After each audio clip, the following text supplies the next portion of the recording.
22 तारीख की रात को रांची के उत्पाद दारोगा अभिषेक आनंद रांची के हरमू रोड स्थित एक शराब दुकान पहुंचते हैं।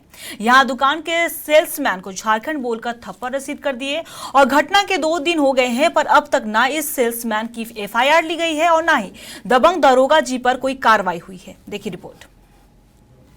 नमस्कार, जोहार।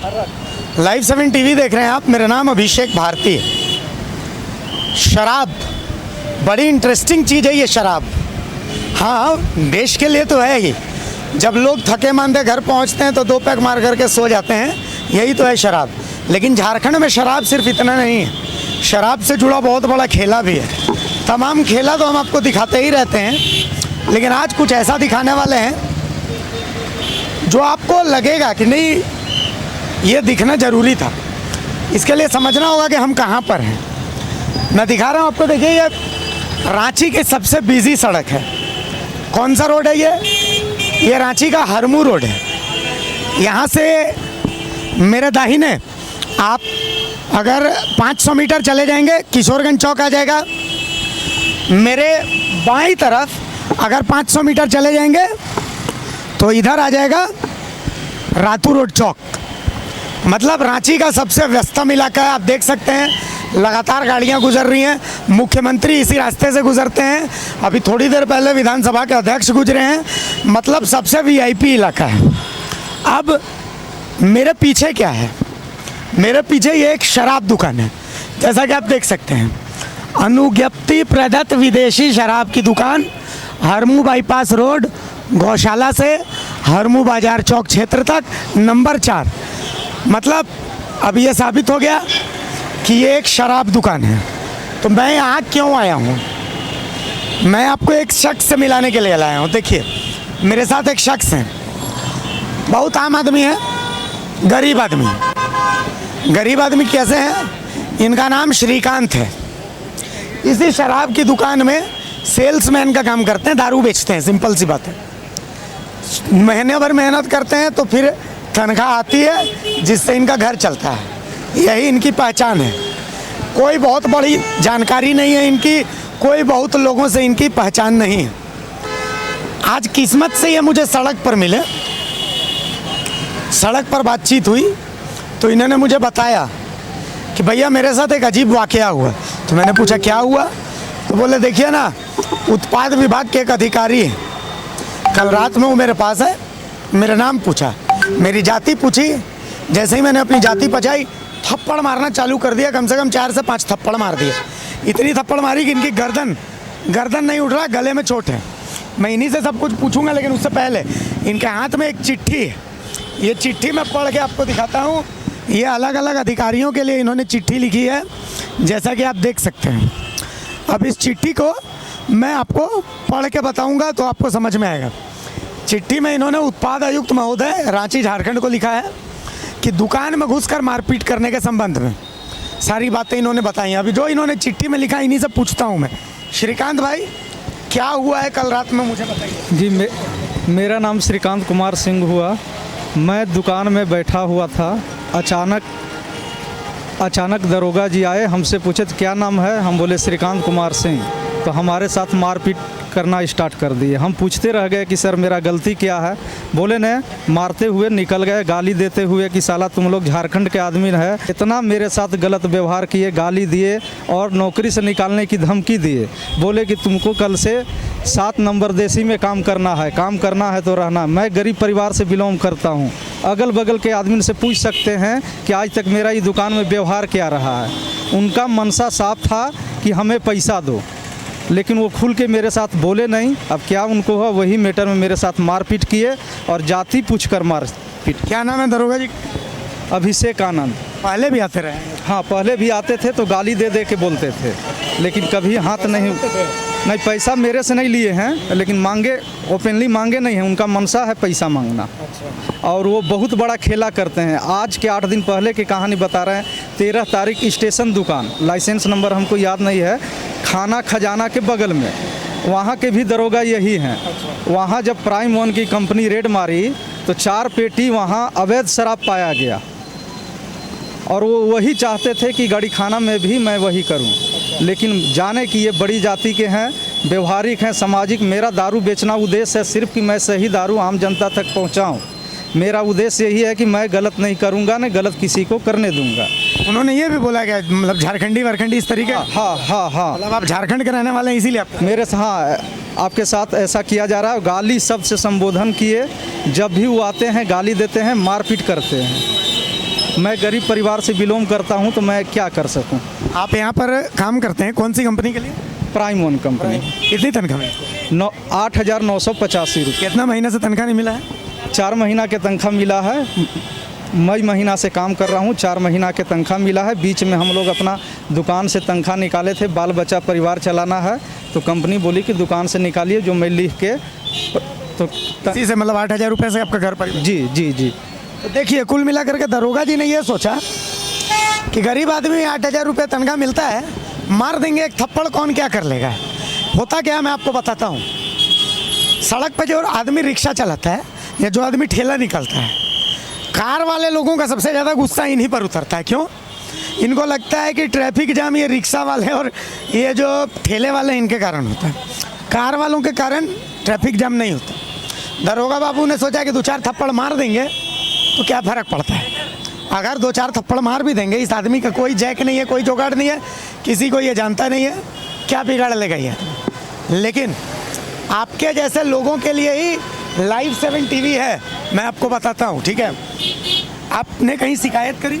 जी, मैं कोतवाली थाना में एप्लीकेशन दिया हूँ और ये लेटर बनाया हूँ। पहला लेटर उत्पाद आयुक्त महोदय के पास, जो मैं आप स्पीड पोस्ट के माध्यम से आज भेज दूंगा। दूसरा लेटर बनाए हैं उपायुक्त महोदय रांची, जो स्पीड पोस्ट से भेजूंगा।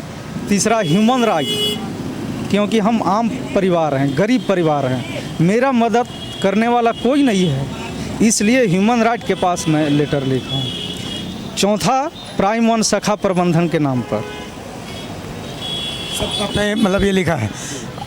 और FIR कहाँ दर्ज करवाई? FIR कोतवाली थाना में किया हूँ। अच्छा, दर्ज हो गई है FIR? जी जी, FIR दर्ज हुई है, नकल हमको नहीं मिला है, अभी रिसीविंग नहीं दी है। अच्छा, सिर्फ आप ही के साथ मारपीट हुई है या कि इधर? जब से आज 3 महीना से वो हरमू बाईपास का दरोगा बने हैं, 3 महीना से वो हर सेल्समैन, आप घूमिए, आप मीडिया संविधान का चौथा स्तंभ हैं आप लोग, हर दुकान में घूमिए, पता कीजिए, हर दुकान का स्थिति यही है। लेकिन गरीब परिवार से बिलोंग करता है, डरे कोई आवाज़ नहीं उठाता है कि हमें नौकरी करना है। सच्चाई यही है। देखिए, आज श्रीकांत सिंह अकेले हैं, इनका साथ देने वाले कोई नहीं है। क्यों? क्योंकि बाकी लोगों को ये लगता है कि हम लोग नौकरी करने वाले हैं, नौकरी पेशा लोग हैं।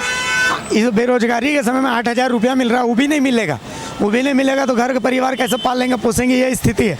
तो श्रीकांत, आप तो बहुत गरीब आदमी हो, दरोगा जी हैं, क्या करिएगा, कैसे लड़िएगा?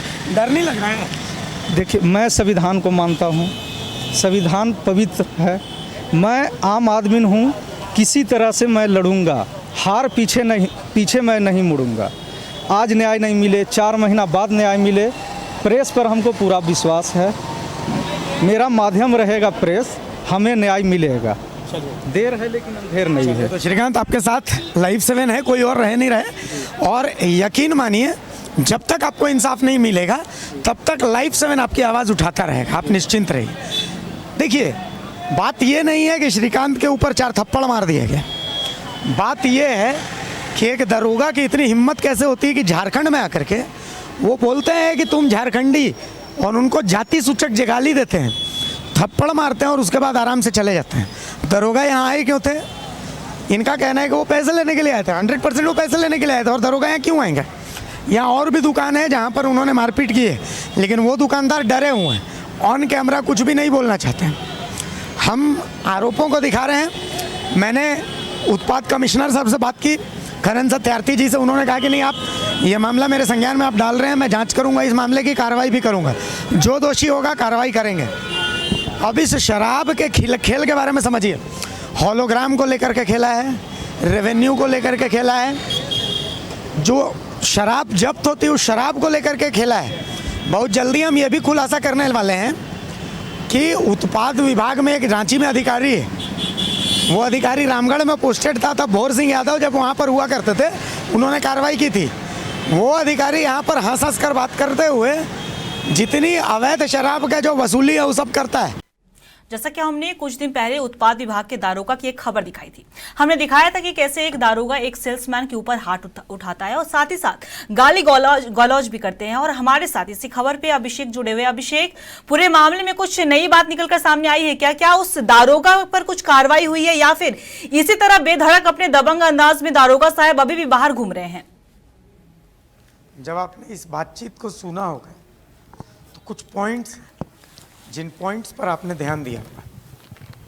शाम का वक्त था, दारोगा जी आते हैं दुकान में, पूछते हैं नाम, जाति, झारखंडी बोल करके और अपमानित करते हैं। झारखंडी जो हम लोगों के लिए सम्मान की बात है, दारोगा जी को झारखंडी शब्द से नफरत है। ठीक है, पहली चीज। दूसरी चीज, 2 दिन हो गए, 20 फरवरी के शाम की घटना है ये। आज 23 तारीख है, तीसरा दिन है। 21, 22, 23 मेरे पास वो एप्लीकेशन भी मौजूद है जिस एप्लीकेशन को इस पीड़ित सेल्समैन ने कोतवाली थाने को दिया, लेकिन 3 दिन बाद भी आज तक कोतवाली थाने में कोई मामला दर्ज नहीं है। कोतवाली थाने से पूछिए तो कोतवाली थाना कहता है कि भाई हमें ऐसा कोई एप्लीकेशन मिला नहीं। वो एप्लीकेशन की कॉपी मेरे पास है। क्यों? क्योंकि 20 तारीख की रात से लेकर के 22 तारीख तक दरोगा अभिषेक आनंद, जो उत्पाद विभाग के दरोगा है, वो लगातार जुगाड़ लगवा रहे हैं, पैरवी लगवा रहे हैं कोतवाली थाने में कि मामला दर्ज ना हो। उसके बाद कल पूरे दिन इस सेल्समैन का फोन स्विच ऑफ रहा। ये सेल्समैन पर लगातार दबाव बनाया जा रहा है। जिस प्लेसमेंट कंपनी के लिए ये सेल्समैन काम करता है, उस प्लेसमेंट कंपनी की तरफ से लगातार दबाव बनाया जा रहा है। मेरे पास फोन पर फोन आ रहे थे कि भैया FIR हम लोग वापस ले लेंगे, हम लोग केस मैनेज करने के लिए तैयार है, छोड़ दीजिए, हम लोग गरीब लोग हैं, दरोगा जी से हम लोग नहीं लड़ पाएंगे। मैंने कमिश्नर जो हैं करण सत्यार्थी जी, उनसे बातचीत की थी। उन्होंने कहा था कि नहीं, जांच करूंगा, लेकिन जांच तो तब होगी ना जब उन तक मामला पहुंचेगा। उन तक मामला पहुंचने ही नहीं दिया जा रहा है। आपको मैं एक स्थिति बताता हूं, उत्पाद विभाग की स्थिति। आप उत्पाद विभाग को फोन कीजिएगा, सबसे पहले आप रांची के शराब दुकानों में जाइए, आपको कोई भी बढ़िया ब्रांड की स्कॉच नहीं मिलेगी, कोई भी बढ़िया ब्रांड की बियर नहीं मिलेगी। आप उत्पाद विभाग में फोन कीजिएगा, वो बोलेंगे नहीं नहीं सारा ब्रांड अवेलेबल है। ठीक है, इतना बड़ा खेल चल रहा है। दरोगा किसके लिए पैसा वसूली करने के लिए दुकान दुकान में जाकर के, और शाम के समय में दरोगा दुकान में गए, किस काम से गए, ये बहुत बड़ा सवाल है। दरोगा साहब को ये जवाब देना चाहिए कि वो क्यों गए थे। वो शाम में हर दुकान में एक बार घूमते हैं, वो इतना अलर्ट रहते हैं, इसके बावजूद अवैध शराब लगातार मिल रहा है। तो ये काहे के दरोगा हैं, कैसे दरोगा हैं, कौन सी बड़ी छापेमारी इन्होंने पिछले 1 महीने में की है, बता दें। श्री लैब चल रहा है, कैसे चल रहा है बताएं। श्री लैब पर तो ताला लगना चाहिए था, कैसे चल रहा है। रातों में शराब जो आबकारी विभाग की तरफ से जो छापा पड़ा था, एक लाल रंग की बोलेरो जब्त हुई थी। वो बोलेरो कहाँ है? शराब जो अवैध जब्त होता है, वो जब्त शराब कहाँ रखी जा रही है, उसका हिसाब किसके पास है? क्या इन सब सवालों के जवाब कोई देगा? और उत्पाद विभाग की ये दरोगा अभिषेक आनंद, इन पर अब तक कोई कार्रवाई क्यों नहीं हुई है? इस सेल्समैन पर प्रेशर क्यों डाला जा रहा है? इन सब सवालों के जवाब क्यों नहीं दे रहे हैं? उनको लग रहा है कि हम इस मामले को भूल गए, लेकिन हम इस मामले को तब तक उठाते रहेंगे जब तक उत्पाद विभाग के दरोगा अभिषेक आनंद पर कार्रवाई नहीं होगी। अंकिता। अभिषेक, जिस तरीके से आपने बोला कि सेल्समैन को धमकियां भी मिल रही हैं और दबंग दारोगा जो है वो केस दबाने को कह रहे हैं, तो खबर ये भी निकलकर सामने आ रहा है कि मामला जो पैसे से जुड़ा हुआ था। आए दिन हम ये सुनते रहते हैं कि शराब में कारोबार में घोटाले हो रहे हैं। क्या इन सब मामलों में दारोगा साहब की कोई भागीदारी रही है? देखिए, हम तो कैसे कहें कि किसकी भागीदारी है किसकी नहीं है, लेकिन कॉमन सेंस क्या कहता है? कॉमन सेंस तो ये कहता है कि भाई दरोगा जी जब शाम में दुकान दुकान घूमते, सिर्फ इसी दुकानदार को उन्होंने थप्पड़ नहीं मारा, इसके बगल में एक देसी शराब की दुकान है, उस देसी शराब वाले को भी इन्होंने थप्पड़ मारा। लेकिन वो इतना डरा सहमा हुआ है, वो कहता है कि भैया 6,000 8,000 रुपया हमें तनख्वाह मिलती है, इसी से घर चलता है, हम कैसे दरोगा जी से भिड़े? मैं तो ऑन एयर यहाँ पर लाइव ये बात बोल रहा हूँ दरोगा जी में हिम्मत है तो मेरे ऊपर केस करवा दें, FIR करवा दें कि मैं गलत बोल रहा हूं। मैं चुनौती देता हूं उनको, मैं उत्पाद विभाग को चुनौती देता हूं कि मेरी बातों को वो गलत साबित करें। मैं डरता वरता नहीं हूं, जो सच है वही बात बोल रहा हूं। भाई मेरी एक कॉमन सेंस अंकिता, आप बताइए कि दरोगा जी दुकान दुकान घूमते हैं, तो दुकान दुकान घूम करके क्या घंटा हासिल किया उन्होंने? भाई अवैध शराब कहीं उनको मिला? नहीं मिला। अगर नहीं मिला तो वो दुकान दुकान घूमते काहे के लिए? किस वसूली के लिए दुकान दुकान घूमते हैं बताएं, वो जनता को बताएं। अब तक FIR क्यों दर्ज नहीं हुई? जनता को बताना चाहिए, ये विभाग को, प्रशासन को, लेकिन कोई देखने वाला नहीं है। पूरा सरकार, पूरा प्रशासन रामगढ़ उपचुनाव में व्यस्त है। वोट मांगा जा रहा है 1932 पर। अरे वही 1932 जो अब तक लागू नहीं है। तो ये तो है झारखंड, और ये तो है झारखंड की स्थिति। तो क्या ऐसे उत्पाद दरोगा पर कार्रवाई होगी? आप उम्मीद लगा लीजिए। अभिषेक, जिस तरीके से हमने देखा और आपने भी बोला कि उचित कार्रवाई, तो हम आपसे जानना चाहेंगे कि जो सेल्समैन के ऊपर दारोगा ने हाथ उठाए, उन्हें उनसे गाली गलौज की, लगातार उन्हें सेल्समैन को धमकियां भी मिल रही हैं केस दबाने को लेकर, तो आप हमें बताएं कि क्या कुछ उचित जो है वो कार्रवाई हो सकती है दारोगा के खिलाफ? देखिए, सबसे पहले तो एक FIR दर्ज होनी चाहिए। एप्लीकेशन दिया इस सेल्समैन ने, श्रीकांत सिंह नाम है इसका, वो FIR कम से कम दर्ज होनी चाहिए, लेकिन उसे भी मैनेज कर लिया गया है। लेकिन उस एप्लीकेशन की कॉपी तो हमारे पास है। आज मैं उत्पाद मंत्री जगन्नाथ महतो जी के पास भी जाऊंगा और उनसे भी पूछूंगा कि मंत्री जी, ये जो उत्पाद विभाग है क्या ऐसे ही चलेगा? क्या भगवान ही भरोसे चलना है, या आप हैं मंत्री? आप हैं तो आप दिखाइए कि आप हैं मंत्री। देखिए, उत्पाद विभाग के जो आयुक्त हैं करण सत्यार्थी, एक अच्छे अधिकारी है, नो डाउट एक अच्छे अधिकारी है, लेकिन उन तक बात पहुंचाया ही नहीं जा रहा है। इतना बड़ा खेल चल रहा है, इस खेल का पर्दाफाश लाइव 7 TV बहुत जल्दी करेगा, एक एक पॉइंट का करेगा। उत्पाद विभाग के दरोगा पर सस्पेंशन का जो कार्रवाई होनी चाहिए थी वो होनी चाहिए थी। कम से कम उनको शोकॉज तो किया जाना चाहिए था कि भाई आप बताइए कि आपने एक सामान्य से सेल्समैन को थप्पड़ किस आधार पर मारा। ये तो मानवाधिकार का उल्लंघन है, मानवाधिकार को इस पर संज्ञान लेना चाहिए। लेकिन झारखंड में सब कुछ खत्म है। जब एक अदद नेता प्रतिपक्ष नहीं है तो भैया न सूचना आयोग है, न महिला आयोग है, न मानवाधिकार आयोग है। तो यही समझ लीजिए कि यहाँ पर सावधान 22 पसेरी है, यहाँ पर ऐसे ही चलेगा। जी अभिषेक, आपका बहुत बहुत शुक्रिया हमारे साथ जुड़ने के लिए। तो जिस तरीके से आपने देखा कि किस तरीके से एक दारोगा जो है वो सेल्समैन के पास पहुंचते हैं, उनके साथ उन्हें थप्पड़ भी दर्ज कर देते हैं, उन्हें साथ ही साथ उनके साथ गाली गलौज भी करते हैं, और लगातार हम ये दिखा रहे हैं किस तरीके से FIR दर्ज भी हो चुका है, लेकिन किसी भी तरह की कोई कार्रवाई, अभी ठोस कदम जो है वो लगातार नहीं उठाए जा रहे हैं। और सेल्समैन ने यह भी हमें बताया कि उन्होंने FIR के साथ साथ कई ह्यूमन राइट्स को भी एप्लीकेशन लिखे, उत्पाद विभाग को भी लेटर लिखे हैं, लेकिन फिर भी कुछ भी दारोगा के खिलाफ कोई कार्रवाई नहीं हो रही है। लेकिन अब ये देखने वाली बात होगी कि क्या दारोगा के ऊपर कुछ कार्रवाई होती है या नहीं, क्या इन्हें इंसाफ मिलता है या नहीं।